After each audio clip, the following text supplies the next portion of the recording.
या उदाहरणात आपल्याला सांगितले आहे की खाऊ 40 मुलांना समान वाटायचा होता.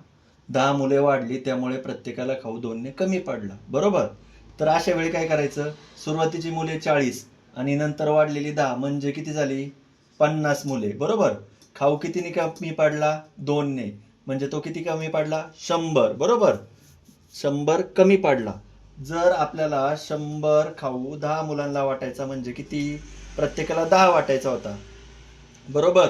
मग एकाला 10 वाटणार होतो. 40 गुणुले 10 बरोबर 400. सुरुवातीला खाऊ एवढा होता 400. आता आपण टॅली केलं तर 400 भागिले 40 10. बरोबर? 2ने खाऊ कमी पडला. बघा 400 भागिले 50 5 1 5 5 8 40 8. आलं का उत्तर टॅली आपलं? असं गणित दिलं का दोघांची बेरीज करायची गुणुले 2 म्हणजे आपल्याला येणार किती? किती खाऊ कमी पडला? 100.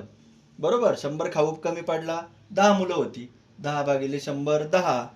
10 गुणुले 40 बरोबर एकूण खाऊ. उत्तर किती आलं आपलं? 400.